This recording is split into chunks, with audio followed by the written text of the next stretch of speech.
زباں سے کہہ بھی دیا لا الہ تو کیا حاصل، دل و نگاہ مسلمان نہیں تو کچھ بھی نہیں۔ آئیے انشاءاللہ مرکزی خطاب عالی جناب حضرت مولانا ہاشم صاحب سے سماعت کریں گے، حضرت کا استقبال کریں۔ نعرہ تکبیر، نعرہ رسالت۔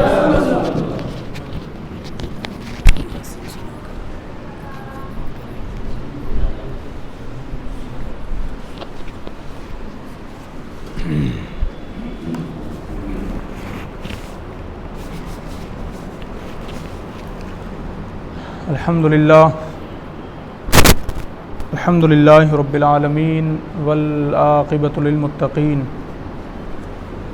والصلاة والسلام علی سید الانبیاء والمرسلین، اما بعد فاعوذ باللہ من الشیطان الرجیم، بسم اللہ الرحمن الرحیم۔ یا ایہا الذین آمنوا ان تنصروا اللہ ینصرکم وَيُثَبِّتْ أَقْدَامَكُمْ آمَنْتُ بِاللَّهِ صدق اللہ العظیم۔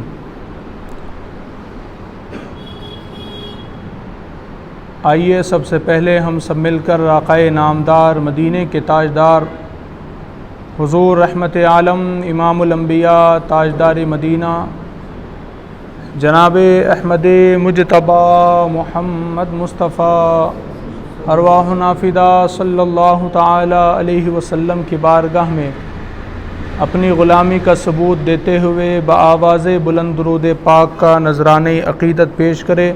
پڑھی اللہم صلی علی سیدنا و شفیعنا و حبیبنا و مولانا محمد وبارک وسلم، صلو علیہ صلاۃ و سلام علیک یا رسول اللہ صلی اللہ تعالی علیہ وسلم۔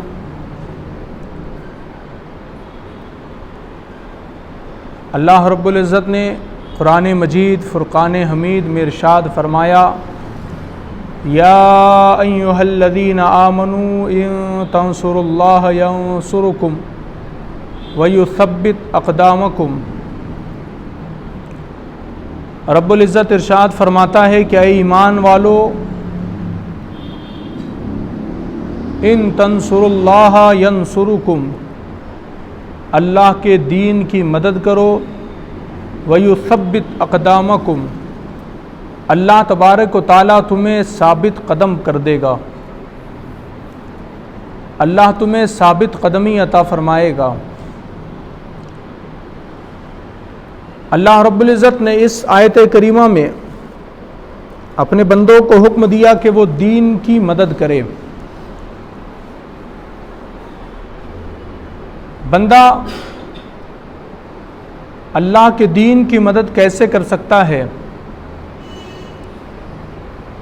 شریعت کا علم حاصل کر کے اور اس علم کو لوگوں کے درمیان بانٹ کر تقسیم کر کے وہ دین کی مدد کر سکتا ہے۔ بندہ مسجدیں بنا کر دین کی مدد کر سکتا ہے، مسجدوں کو آباد کر کے دین کی مدد کر سکتا ہے۔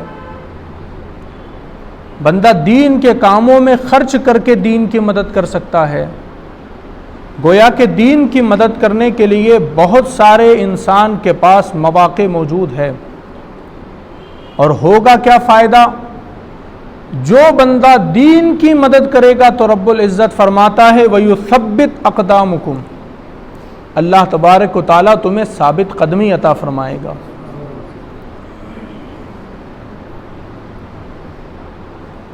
ڈاکٹر اقبال شاعر مشرق ڈاکٹر اقبال نے کہا تھا، تو نہ مٹ جائے گا ایران کے مٹ جانے سے، نشے میں کو تعلق نہیں پیمانے سے، ہے عیا یورش تاتار کے افسانوں سے، پاس با مل گئے کعبے کو صنم خانے سے۔ اور کہا تھا ڈاکٹر اقبال نے کہ واعظ قوم کی وہ پختہ خیالی نہ رہی، برق طبعی نہ رہی، شعلہ مقالی نہ رہی، رہ گئی رسم ازا روح بلالی نہ رہی، مسجد مرثیہ خواہے کہ نمازی نہ رہی۔ اللہ تبارک و تعالیٰ نے اپنے دین کی مدد کرنے کا بندوں کو حکم دیا۔ دین کی مدد دین پر عمل کر کے بھی ہم کر سکتے ہیں، دین پر چل کر بھی ہم دین کی مدد کر سکتے ہیں۔ آپ دیکھیے آج پوری دنیا کے اندر جو مسلمان ہے وہ کتنے فیصد ہے جو دین پر عمل کرتے ہیں، کتنے لوگ ہیں جو دین پر عمل کرنے والے لوگ ہیں۔ بلکہ اگر میں آپ کو بتاؤں تو دنیا کی تاریخ کے اندر دنیا کا نقشہ بڑی تیزی کے ساتھ تبدیل ہو رہا ہے۔ ایک طرف اگر آپ دنیا کے اندر دیکھیں تو آپ کو پتہ چلے گا، ایک طرف مسلمان ہے جن پر پوری دنیا کے اندر ظلم و ستم کے پہاڑ توڑے جا رہے ہیں، ایک طرف فلسطین کو دیکھیں جہاں پر دن رات مسلمانوں پر بمباریاں کی جا رہی ہے اور مسلمانوں کے اندر قتل و خون کا بازار گرم کیا جا رہا ہے، حتیٰ کہ مسلمانوں کو اتنا مجبور کیا جا رہا ہے کہ وہی مسلمان اپنا ملک چھوڑنے پر مجبور ہو رہے ہیں اور مسلمانوں کے گھروں کو تباہ کیا جا رہا ہے۔ ایک طرف آپ دیکھیں تو دنیا کا یہ نقشہ ہے جہاں پر مسلمانوں کے ساتھ ظلم و ستم کی داستان رقم کی جا رہی ہے اور مسلمانوں پر ظلم و ستم کے پہاڑ توڑے جا رہے ہیں۔ لیکن آپ وہیں پر دیکھیں جہاں پر ان مسلمانوں پر ظلم و ستم کے پہاڑ توڑے جا رہے ہیں، وہیں پر یہ مسلمان ہے جو ڈٹ کر کے ان لوگوں کا مقابلہ کر رہے ہیں، وہیں پر یہ فلسطین کے مسلمان ہے جو ان سے مقابلہ کر رہے ہیں، ان سے لڑ رہے ہیں، اپنے دین کے لیے لڑ رہے ہیں، اپنی شریعت کے لیے لڑ رہے ہیں، اپنی مساجدوں کے لیے لڑ رہے ہیں، اپنے مسلمان بھائی اور بہنوں کے لیے لڑ رہے ہیں۔ تو گویا آپ کو پتا چلے گا اللہ رب العزت نے جو فرمایا ان تنصر اللہ ینصرکم، اللہ کے دین کی مدد کرو اللہ تمہاری مدد کرے گا۔ تو اللہ تبارک و تعالیٰ کا یہ فرمانا اگر آپ دیکھیں دنیا کے اندر تو سب سے زیادہ اللہ کے اس حکم پر عمل اگر پوری دنیا میں کہیں نظر آئے گا تو وہ فلسطین کی زمین ہے جہاں پر آپ کو نظر آئے گا، اس لیے کہ اللہ نے فرمایا ان تنصر اللہ، اللہ کی مدد کرو، اللہ کے دین کی مدد کرو، تو آپ کو پتا چلے گا وہ مسلمانوں کے لیے لڑ کر کے اللہ کی مدد کر رہے ہیں، اللہ کے دین کی مدد کر رہے ہیں، اور اس کے بعد ان کو فائدہ کیا مل رہا ہے؟ ینصرکم، اللہ ان کی مدد کر رہا ہے۔ کیسے اللہ ان کی مدد کر رہا ہے؟ وَيُثَبِّتْ أَقْدَامَكُمْ، اللہ تبارک و تعالیٰ ایسے مدد کر رہا ہے کہ دنیا کے اندر اتنی بڑی بڑی طاقت اور سپر پاور قوتیں مل کر بھی ان پر حملہ کر رہی ہے، لیکن وہ جو کہ تو اپنی زمین پر کھڑے ہوئے ہیں، اتنی طاقتیں ان پر مل کر کے حملہ کر رہی ہے، لیکن اس کے باوجود بھی آپ کو نظر آئے گا کہ فلسطین کے اندر لڑنے والے اپنی جگہ پر کھڑے ہوئے ہیں، فلسطین کے اندر مقابلہ کرنے والے اپنی جگہ کھڑے ہوئے ہیں۔ اگر کوئی محلے کا چودھری ہو، اگر کوئی شہر کا ایم ایل اے ہو، اگر کوئی علاقے کا ایم پی ہو، اگر کوئی اسٹیٹ کا منسٹر ہو، اگر وہ ہمارے خلاف ہو جائے تو 2-4 گھنٹوں سے زیادہ ہم مزاحمت نہیں کر سکتے، 2-4 گھنٹوں سے زیادہ ہم مقابلہ نہیں کر سکتے، لیکن آپ سوچے تو صحیح 1 مہینے سے زیادہ کا عرصہ گزر گیا، اتنی طاقت والے ملک فلسطین پر حملہ کر رہے ہیں، لیکن فلسطین تنے تنہا کھڑا ہے، فلسطین مقابلہ کر رہا ہے۔ آخرکار وہ کون سی وجہ ہے، وہ کون سی بات ہے کہ فلسطین ثابت قدم ہے؟ تو آپ کو پتا چلے گا دراصل فلسطین کے مسلمانوں نے اللہ کے دین کی مدد کی تھی، تو اس کا فائدہ یہ ہوا کہ اللہ نے ان کو ثابت قدمی عطا فرمائی ہے۔ دشمن طاقتور ضرور ہے لیکن اللہ تبارک و تعالیٰ ان کو مدد کر رہا ہے، اللہ تبارک و تعالیٰ کی رحمت ان کے ساتھ ہے۔ میں عرض کرنے لگا تھا ایک طرف دیکھے دنیا کا نقشہ تیزی کے ساتھ تبدیل ہو رہا ہے، چاہے آپ فلسطین کی بات کر لیں، وہاں پر مسلمان ہیں جن کے ساتھ قتل و خون کا بازار گرم کیا جا رہا ہے، وہاں پر مسلمان ہیں جن کو شہید کیا جا رہا ہے، اور وہاں کے مسلمان ہیں جو مقابلہ کرتے ہوئے آپ کو نظر آئیں گے۔ لیکن آپ دیکھیں دوسری طرف دنیا کے اندر ایک اور نقشہ ہے، جو دنیا کے اندر ایک اور میدان لوگوں نے تیار کر رکھا ہے، دنیا میں ایک اور میدان ہے جو لوگوں نے تیار کر رکھا ہے۔ یہ میدان تو وہ ہے جو سب کے سامنے نظر آ رہا ہے، لیکن ایک میدان دنیا کے اندر وہ بھی ہے جو دنیا کی نگاہوں سے چھپا ہوا ہے لیکن ہے بڑا خطرناک، اور آپ کو پتا چلے گا وہ دنیا کا کون سا میدان ہے جو سجایا گیا ہے مسلمانوں کو برباد کرنے کے لیے، اسلام کو مٹانے کے لیے، کلمہ پڑھنے والوں کو برباد کرنے کے لیے جو میدان سجایا گیا ہے، اس میدان کو میدان ارتداد کہتے ہیں، اس میدان کو میدان ارتداد کہتے ہیں۔ آج پوری دنیا کے اندر ارتداد کے معاملے بڑھتے چلے جا رہے ہیں، دنیا کے دانشور جو مسلم دانشور لوگ ہیں وہ پریشان ہے کہ آج ارتداد کا مسئلہ پوری دنیا کے اندر اتنی تیزی کے ساتھ بڑھتا چلا جا رہا ہے۔ ارتداد کسے کہتے ہیں؟ اللہ اکبر، میں آپ کو بتانا چاہتا ہوں، جو انسان اسلام پر ہوتا ہے لیکن کچھ وقت کے بعد اگر وہ اسلام کو چھوڑ کر کسی اور مذہب کے اندر چلا جاتا ہے تو گویا وہ مرتد ہو جاتا ہے۔ جس نے اسلام کو چھوڑ کر کسی اور مذہب کو اختیار کر لیا اسے مرتد کہتے ہیں، اور اس طرح سے مرتدوں کی جمع ملا کر یہ ارتداد بنتا ہے۔ دنیا کے اندر آج یہ مسئلہ زیر بحث بن چکا ہے، اس لیے کہ ارتداد کے مسئلے زیادہ بڑھتے چلے جا رہے ہیں۔ اگر آپ گوگل کے اوپر جائیں گے اور سرچ کریں گے ایکس مسلم کے نام سے تو آپ کے سامنے ایک لمبی فہرست آپ کو نظر آئیں گی، ان کے اندر ان لوگوں کے نام بھی نظر آئیں گے، ان لوگوں کے اکاؤنٹ بھی نظر آئیں گے، ان لوگوں کی بستیاں بھی نظر آئیں گی، ان لوگوں کے ایڈریس بھی آپ کو، ساری چیزیں اس کے اندر آپ کو نظر آئیں گی۔ اگر آپ گوگل کے اوپر ایکس مسلم ڈال کر کے دیکھیں تو آپ کو پتا چلے گا وہاں پر سینکڑوں نہیں بلکہ ہزاروں کی تعداد میں ایسی لسٹ موجود ہے، ایسے نام موجود ہے جو پہلے مسلمان ہوا کرتے تھے لیکن اب وہ مسلمان نہیں ہے، اب انہوں نے اسلام کو چھوڑ دیا ہے، وہ کسی اور مذہب کے اندر ہے۔ ان کے ریویو بھی آپ کو نیچے نظر آئیں گے، ان کے خیالات بھی آپ کو نیچے نظر آئیں گے۔ انہوں نے اسلام چھوڑنے کی وجوہات بیان کی ہے، اسلام چھوڑنے کی وجہ بیان کی ہے، نیچے انہوں نے لکھا ہے ہم نے اسلام اس لیے چھوڑا ہے اس لیے کہ اسلام ہم پر ظلم کرتا ہے، اسلام ہم نے اس لیے چھوڑا ہے، اسلام ہم کو قید کر کے رکھتا ہے، اسلام ہم نے اس لیے چھوڑا ہے اس لیے کہ اسلام ہم کو پابند کر کے رکھتا ہے۔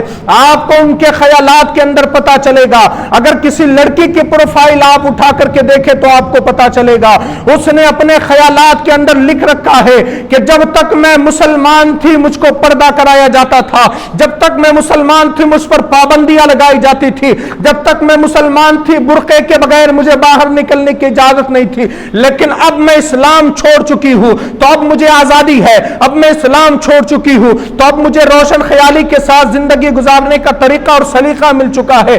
آپ کو پتا چلے گا یہ لوگ آخر اسلام کیوں چھوڑ رہے ہیں؟ دراصل بات یہ ہے ان کے اسلام چھوڑنے کی وجہ یہ ہے اس لیے کہ ماں باپ نے بچپن میں ان کی تربیت نہیں کی ہے، ماں باپ نے بچپن میں انہیں وہ اسلام کی تعلیمات سے آراستہ نہیں کیا ہے جس سے کرنا چاہیے تھا۔ میں آپ کو بتانا چاہتا ہوں یہ لوگ مرتد ہو چکے ہیں اور آپ کو 100% اس کے اندر وہ لوگ ملیں گے جو جوان ہو۔ مرتد کون ہو رہا ہے؟ جوان مرتد ہو رہے ہیں، اور مرتد ہونے کی وجہ کیا ہے؟ ہمارا معاشرہ ہے جو مرتد ہونے کی وجہ بن رہا ہے۔ ہمارے اس جلسے کا عنوان اصلاح معاشرہ ہے اور ہمارا معاشرہ بگڑتا چلا جا رہا ہے جس کی وجہ سے اس معاشرے کے نوجوان جو ہے وہ مرتد ہوتے چلے جا رہے ہیں۔ اس پر بہت کم لوگوں کی نظر ہے، آپ اگر دیکھیں تو آپ کو پتا چلے گا بہت کم لوگ ہیں جو اس پر بات کرتے ہیں ارتداد کے مسئلے کے اوپر۔ باقی فلسطین پر تو سارے بات کرنے لگ جاتے ہیں، گجرات پر تو سارے بات کرنے لگ جاتے ہیں، کشمیر پر تو سارے بات کرنے لگ جاتے ہیں، لیکن یہ جو ہمارے معاشرے کے اندر تیزی کے ساتھ ارتداد کا مسئلہ پھیلتا جا رہا ہے اس کے تعلق سے کون ہے جو آپ کو باتیں کرتا ہوا نظر آئے گا؟ عزیزان ملت اسلامیہ، بڑی تیزی کے ساتھ ہماری مسلم قوم کے اندر نوجوان نسل جو ہے وہ اسلام کو چھوڑتی جا رہی ہے، لیکن آپ دیکھیں اگر ہم ارتداد کا رونا روتے رہے، اگر ہم یہ اعلان کرتے رہے کہ مسلمان مرتد ہو رہے ہیں، اگر ہم اپنا سینہ پیٹتے رہے کہ مسلمان مرتد ہو رہے ہیں، اس سے کیا ہو جائے گا؟ اس سے کچھ نہیں ہوگا، اس لیے کہ جو مرتد ہونا تھا وہ ہو گیا، جنہوں نے ارتداد کرنا تھا وہ کر چکے ہیں۔ لیکن آپ اس کے علاوہ کا معاشرہ دیکھیں جو اپنے آپ کو دیندار کہتا ہے، اس معاشرے کو دیکھیں جو اپنے آپ کو مسلمان کہتا ہے، اس معاشرے کی طرف نظر ڈالے جو اسلامی معاشرہ ہونے کا یہ دعویٰ کرتے ہیں تو آپ کو پتا چلے گا آخرکار وہ لوگ جو فلسطین میں مقابلہ کر رہے ہیں وہ پکے ایمان والے لوگ ہیں، اور اس کے علاوہ جو ارتداد کے ذریعے اسلام سے مرتد ہو رہے ہیں وہ معاشرہ آپ کو نظر آئے گا۔ لیکن ایک معاشرہ وہ بھی ہے جو دیندار ہونے کا دعویٰ کرتا ہے، ایک معاشرہ وہ بھی ہے جو اپنے چہرے پر داڑھی بھی رکھتا ہے، جو اپنے سر پر ٹوپی بھی رکھتا ہے، جو اپنے بدن پر لباس بھی اسلامی سجاتا ہے، لیکن اس کے باوجود میں آپ سے سوال کرنا چاہتا ہوں یہ تو وہ لوگ تھے جو مرتد ہو گئے، اسلام چھوڑ دیے، لیکن جو اسلام میں ہے، جو شریعت میں ہے، جو مسلمان ہے، ذرا آپ ان کی زندگی کو ٹٹول کر دیکھیں تو آپ کو پتا چلے گا کتنے لوگ ہیں جو شریعت پر عمل کرتے ہیں، کتنے لوگ ہیں جو دین پر عمل کرتے ہیں، کتنے لوگ ہیں جو مصطفیٰ کی شریعت کو آگے رکھتے ہیں اور اپنی زندگی کو گزارتے ہیں۔ آپ کو پتا چلے گا ہم نے نام برائے نام شریعت کو رکھا ہوا ہے، ہم نے برائے نام اسلام کو رکھا ہوا ہے، لیکن ہم اپنی زندگی کو جھانک کر کے دیکھیں، آپ کو پتا چلے گا دراصل ہم نے اپنی زندگی میں اسلام کو نہیں اتارا، ہم نے اپنی زندگی میں شریعت کو نہیں اتارا۔ اس لیے کہ اگر ہم اپنی زندگی کے اندر شریعت کو اتار چکے ہوتے تو آج دنیا کے اندر کامیاب ہم ہوتے، دنیا کے اندر کامران ہم ہوتے۔ اس لیے کہ کامیابی کا وعدہ کسی اور کا وعدہ نہیں ہے، بلکہ رب العزت نے تم سے وعدہ لیا ہے کہ تم کامیاب ہوگے اگر تم مومن ہو، تم کامیاب ہوگے اگر تم نے اسلام پر عمل کیا۔ تو اللہ رب العزت نے قرآن میں کئی مقامات پر فرمایا تم ہی کامیاب رہو گے اگر تم مومن ہو، تم خدا رسول کی اطاعت کرو تو تم کامیاب ہو جاؤ گے۔ دنیا کے اندر کامیابی ہم سب تلاش کرتے ہیں، لیکن کیا ہم کامیاب نظر آتے ہیں؟ بالکل ہم کامیاب نظر نہیں آتے۔ پوری زندگی ہم کامیابی کے لیے دوڑ بھاگ میں لگا دیتے ہیں، لیکن پھر بھی کامیاب نہیں ہوتے۔ اس لیے کہ آپ کیسے کامیاب ہو سکتے ہو؟ جس قوم نے دین کو اپنے پیٹھ کے پیچھے ڈال دیا، بھلا وہ قوم کبھی کامیاب ہو سکتی ہے؟ جس قوم نے شریعت کو پس پشت ڈال دیا، بھلا وہ قوم کبھی کامیاب ہو سکتی ہے؟ اللہ اکبر، اسلاف کی تاریخ اٹھائے، بزرگان دین کی تاریخ اٹھائے تو آپ کو پتا چلے گا یہ بزرگان دین کامیاب تھے اس لیے کہ وہ شریعت پر عمل کرنے والے لوگ تھے، یہ کامیاب تھے اس لیے کہ انہوں نے دین پر عمل کیا تھا، یہ کامیاب اس لیے تھے اس لیے کہ انہوں نے خدا و رسول کی اطاعت کی تھی، اور انہوں نے آنے والی نسلوں کو بھی یہی تلقین کی تھی کہ چاہے کچھ ہو جائے خدا رسول کی اطاعت کرنا۔ انہوں نے کامیاب ہونے کا طریقہ ہم کو بتایا، کامیاب ہونے کا سلیقہ ہم کو بتایا، لیکن ہم نے وہ طریقہ چھوڑ دیا، ہم دوسرے ہی طریقے سے اپنی زندگی گزارنے چلے ہیں، ہم دوسری ہی ڈگر پر اپنی زندگی کو بسر کرنے چلے ہیں۔ پھر ہم کامیاب کیسے ہو سکتے ہیں؟ پھر ہم کامران کیسے ہو سکتے ہیں؟ عزیزان ملت اسلامیہ، اگر ہم اس معاشرے کو دیکھیں کہ اس معاشرے کے اندر سب سے زیادہ اصلاح کی ضرورت ہے، آپ دیکھیں سب سے زیادہ وہ لوگ جو اپنے آپ کو دیندار کہتے ہیں، سب سے زیادہ وہ لوگوں کو اصلاح کی ضرورت ہے جو اپنے آپ کو سچا مسلمان سمجھتے ہیں، سب سے زیادہ ان لوگوں کو اپنے اصلاح کی ضرورت ہے جو سب سے زیادہ اپنے آپ کو سچا مسلمان سمجھتے ہیں۔ اگر ہم سچے مسلمان ہیں تو بتائے یہاں پر ہمارے معاشرے کے اندر اتنی خرافات آئی کہاں سے؟ اگر ہم سچے مسلمان ہیں تو بتائے ہماری مسجدیں خالی کیوں ہے؟ اگر ہم سچے مسلمان ہیں تو بتائے ہماری شادیوں میں خرافات کیوں ہوتے ہیں؟ اگر ہم سچے مسلمان ہیں تو بتائے ہمارے اٹھتے ہوئے جنازوں کے اندر اتنی خرافات کہاں سے آ گئی ہے؟ اگر ہم سچے مسلمان ہیں تو بتائے ہمارے کاروبار جھوٹ سے پاک کیوں نہیں ہے؟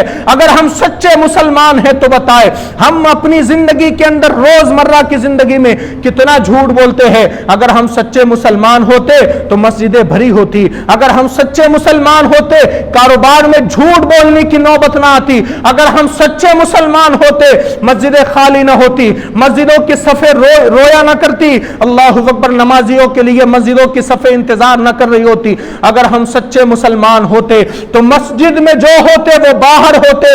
ہمارا حال یہ ہے مسجد میں آ گئے تو ہم نیک بن گئے، لیکن مسجد سے باہر نکل گئے تو پھر ہم بے نمازی بھی بن گئے، مسجد سے باہر نکل گئے تو پھر ہم شرابی بھی بن گئے، مسجد سے باہر نکل گئے تو جھوٹے بھی بن گئے، مسجد سے باہر نکل گئے تو دغا باز بھی بن گئے۔ اللہ اکبر، یہ کیسی منافقت ہے کہ مسجد میں آئے تو 2 لمحے کے لیے مسلمان بن گئے، لیکن مسجد سے باہر نکلے تو پھر ہماری زندگی کا وہی معمول ہے، اسی انداز سے ہم اپنی زندگی گزار رہے ہیں۔ آپ کو میں بتانا چاہتا ہوں یہ جو دین ہے اور جس دین پر ہم عمل کر رہے ہیں، دراصل یہ جو دین ہم تک ملا ہے ہم نے اس دین کی قدر نہیں کی، ہمیں اس دین کی اہمیت نہیں ہے، اس لیے کہ دین کی اہمیت پوچھنی ہے تو ان لوگوں سے پوچھئے جنہوں نے دین کو حاصل کرنے کے لیے قربانیاں دی ہے۔ دین کی اہمیت ان سے پوچھے جنہوں نے اس دین کو حاصل کرنے کے لیے اپنا گھر چھوڑا، اس دین کو حاصل کرنے کے لیے اپنے ماں باپ چھوڑے، اس دین کو حاصل کرنے کے لیے رشتہ دار چھوڑے، اس دین کو حاصل کرنے کے لیے دولت کو ٹھکرایا۔ تب آپ کو پتا چلے گا کہ یہ دین جو ہم تک پہنچا ہے یہ اتنا آسان بھی نہیں تھا جتنا ہم کو مل گیا ہے. یہ اتنا آسان نہیں تھا جتنی آسانی سے ہم کو مل گیا. اور ہمیں دین کی قدر اس لیے نہیں ہے، اس لیے کہ ہمیں دین ماؤں کی گود میں ملا ہے. ہم نے دین کے لیے کوئی قربانی نہیں دی، مسلمان بننے کے لیے کوئی قربانی نہیں دی. آپ دیکھیں تاریخ اٹھائے حضرت سلمان فارسی کی، آپ کو پتہ چلے گا حضرت سلمان فارسی فارس کے رہنے والے تھے، مجوسی تھے، آپ آگ کی پوجا کرنے والے تھے، لیکن دل میں تڑپ رہتی تھی. آپ اپنے دین میں خوش نہیں تھے، اس لیے کہ آپ جانتے تھے جو دین مجھے خوشی نہیں دے سکتا وہ دین سچا نہیں ہو سکتا. آپ حق کے متلاشی تھے، آپ کی تمنا تھی کہ مجھے حق مل جائے، حق دین کا راستہ مجھے میسر آ جائے. آپ مجوسی تھے، آگ کی پوجا کرتے، لیکن مطمئن نہیں تھے. پھر آپ نے سوچا کہ چلو میں کسی اور دین میں جا کر کے دیکھتا ہوں، شاید وہاں مجھے وہ لذت مل جائے جو سچے دین میں ہوتی ہے. آپ مجوسی سے عیسائی بنے، عیسائی بنے، عیسائیت کی کتابیں پڑھنے لگے، حضرت عیسیٰ کی شریعت پر عمل کرنے لگے.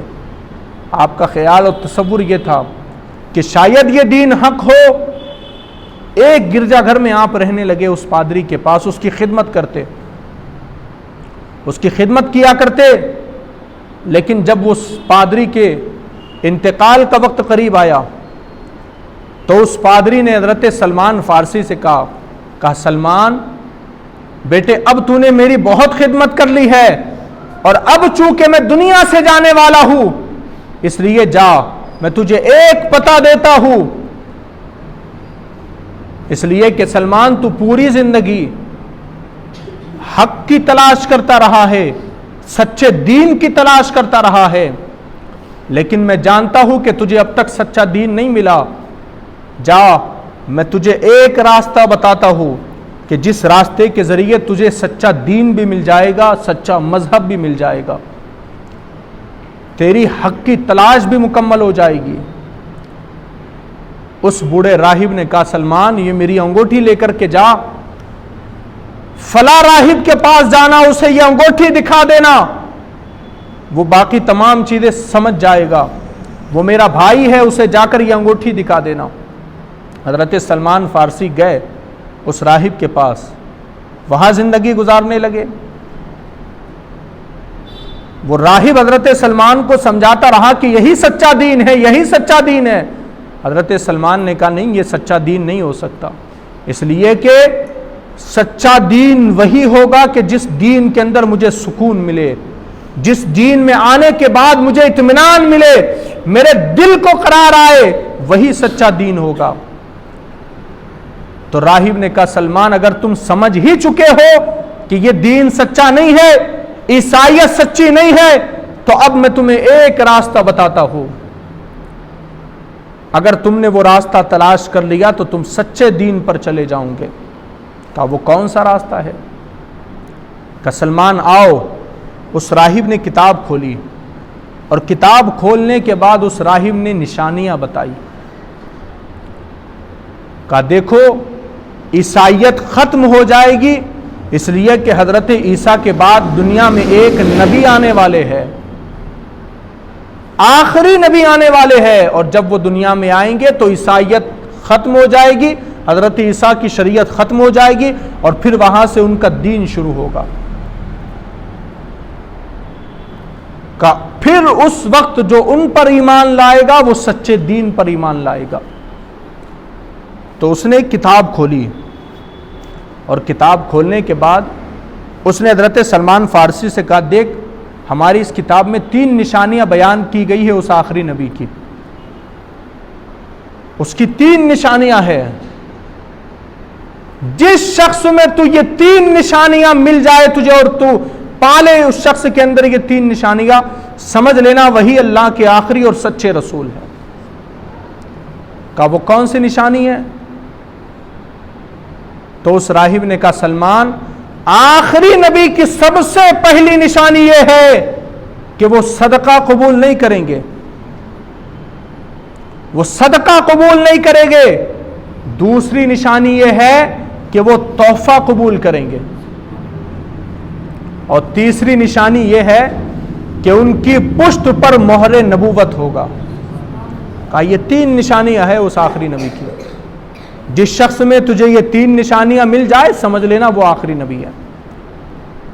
سب تو بتا دیا راہب نے۔ اب پھر راہب نے کہا سلمان ہماری کتابوں میں لکھا ہے وہ نبی آئیں گے، تو اب تو اس نبی کو کہاں تلاش کرتا رہے گا پوری دنیا کے اندر؟ کہ ہماری کتابوں میں لکھا ہوا ہے کہ وہ آخری نبی مکے کے اندر پیدا ہوں گے، پیدا مکے میں ہوگے لیکن ان کی قبر انور مدینے میں بنے گی، وہ اپنی زندگی کے آخری ایام مدینے میں گزاریں گے، جس کو اس وقت دنیا کے اندر یثرب کہا جاتا تھا۔ اور آپ کو ایک اور مزے کی بات بتا دوں، علماء کو تو پتا ہوگی لیکن شاید آپ کو نہیں پتا ہو، جیسے مدینے کا پرانا نام یثرب تھا اسی طرح مکے کا پرانا نام جانتے ہیں آپ؟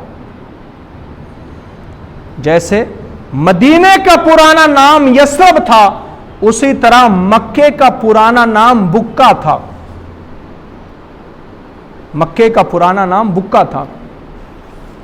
تو کہا وہ مکے کے اندر پیدا ہوگے لیکن پھر ہجرت کر کے مدینے چلے جائیں گے اور ان کی زندگی کے ایام وہاں پر گزریں گے۔ اب حضرت سلمان فارسی کے دل میں تمنا جاگ اٹھی کہ اب تو میں جاؤں گا اس نبی سے ملنے کے لیے، لیکن وہ تو فارس میں رہا کرتے تھے، اب فارس سے مدینہ تو بڑی دور ہے، جائیں گے کیسے؟ کوئی ساز و سامان نہیں، جائیں گے کیسے؟ آپ کے پاس کوئی درہم و دینار نہیں۔ بس آپ نے سوچا کہ جانا ہے اس نبی کے پاس۔ آپ نکل گئے راستے پر جہاں سے قافلے جایا کرتے تھے، اور راستے پر آ کر کے کھڑے ہو گئے۔ ایک قافلہ گزر رہا تھا، پوچھا کہاں جا رہے ہو؟ کہا مدینے جا رہے، مکہ جا رہے۔ کہا عرب جا رہے ہو؟ کہا ہاں۔ عرب میں کہاں جا رہے ہو؟ کہا مکہ جا رہے۔ حضرت سلمان فارسی نے کہا مجھے بھی اپنے ساتھ لے چلو۔ تو اس قافلے کے سرداروں نے کہا ٹھیک ہے تجھے ساتھ لے لیں گے، لیکن بتا تو صحیح تیرے پاس دینے کو کیا ہے، کیا رقم ہے جو تو ہمیں دے گا یہ ساتھ میں سفر کرنے کے بدلے؟ حضرت سلمان نے کہا میرے پاس کچھ نہیں ہے۔ کہا جب کچھ نہیں ہے تو پھر ہم تجھے اپنے ساتھ لے کر کے نہیں جائیں گے۔ حضرت سلمان فارسی نے کیا کہا پتہ ہے؟ حضرت سلمان فارسی رضی اللہ تعالیٰ نے کہا مجھے کسی بھی طرح بس تم سعودی عرب کے اندر، عرب کی زمین کے اندر پہنچا دو، مکے کے اندر پہنچا دو، مدینے میں پہنچا دو، اس کے بدلے اگر تم چاہو تو زندگی بھر میں تمہاری غلامی کرنے کے لیے تیار۔ نبی سے ملنے کی تڑپ یہ ہوتی ہے، یہاں بیٹھا ہر شخص یا پوری دنیا میں بیٹھا ہر مسلمان یہ تمنا کرتا ہے کہ کاش ایک مرتبہ مجھے مدینہ جانے کا موقع مل جائے، کاش ایک مرتبہ مجھے سنہری جالی دیکھنے کا موقع مل جائے۔ ہر مسلمان یہ تمنا کرتا ہے کہ مجھے مدینے کا سفر میسر آ جائے، لیکن ذرا یہ بھی تو بتاؤ کیا ہمارے دل میں وہ تڑپ بھی موجود ہے؟ کیا ہمارے دل میں وہ تمنا بھی موجود ہے؟ مدینے جانا تو سب چاہتے ہیں، لیکن جانے کی تڑپ ہمارے اندر کتنی ہے؟ وہ سلمان فارسی سے پوچھے کہ مدینے جانے کے لیے سلمان فارسی نے خود کو بیچ دیا کہ اگر خود کو بیچ کر نبی کے دیار میں پہنچا جا سکتا ہے تو میں خود کو بیچنے کے لیے تیار ہوں۔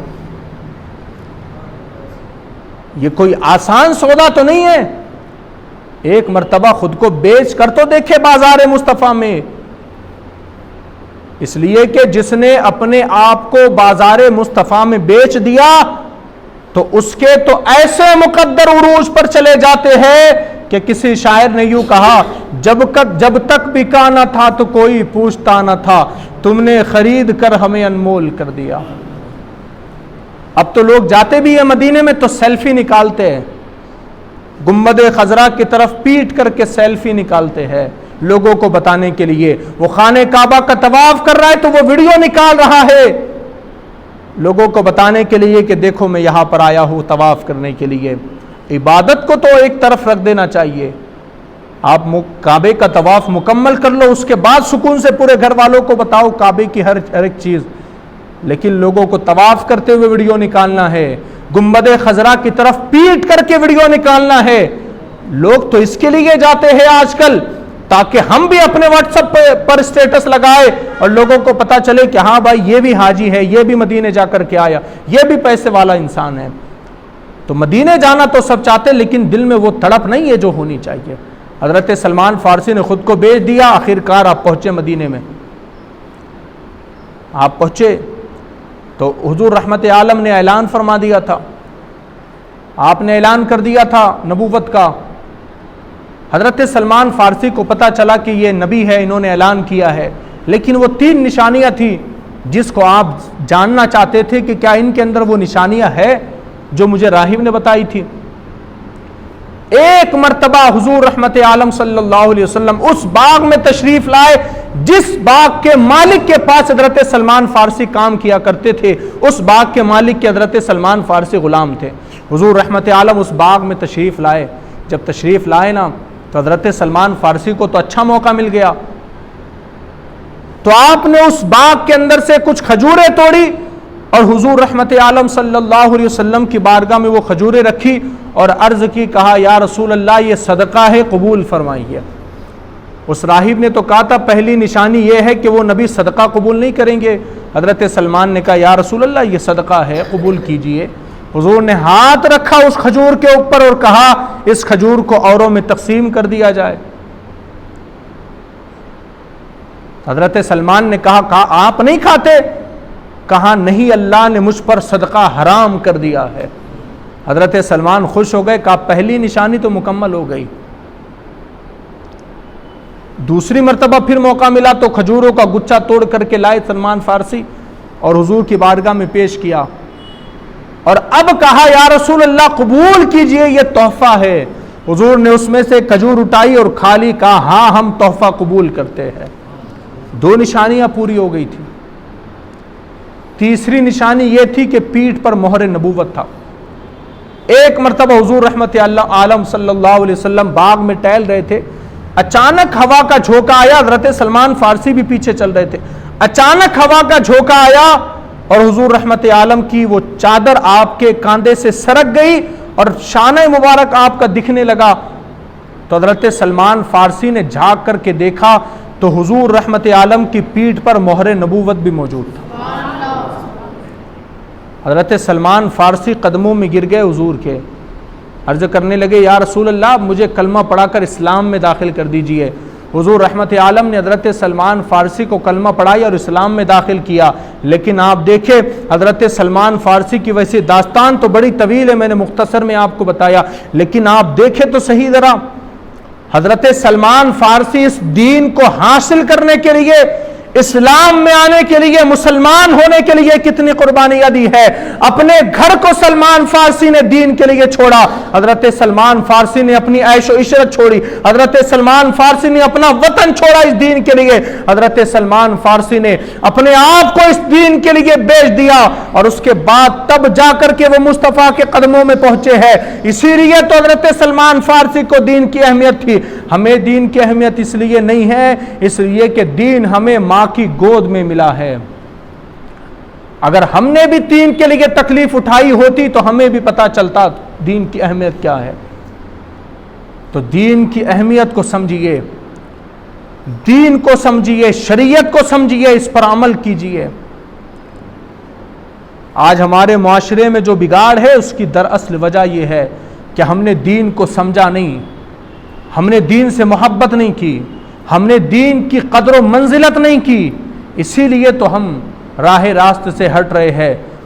ہم اپنے بچوں کو تربیت دے، دین کے معاملے میں تربیت دے، اپنے بچوں کو نمازی بنائے، اپنے بچوں کے دل میں دین کی محبت پیدا کرے، اپنے بچوں کے دلوں میں اللہ کا ڈر پیدا کرے، نبی کی محبت پیدا کرے، بزرگان دین کا ادب پیدا کرے، تبھی ہم دنیا کے اندر کامیاب ہو سکتے ہیں، ورنہ ہم دنیا میں کامیاب نہیں ہوگے۔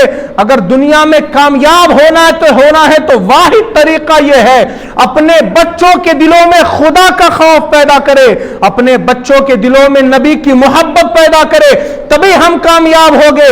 ڈاکٹر اقبال نے اسی لیے کہا تھا، قوت عشق سے ہر پست کو بالا کر دے، دہر میں اسم محمد سے اجالا کر دے، اور کی محمد سے وفا تو نے تو ہم تیرے ہیں، یہ جہاں چیز ہے کیا لوح و قلم تیرے ہے۔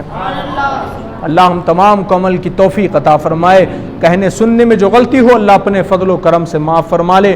السلام علیکم ورحمۃ اللہ وبرکاتہ۔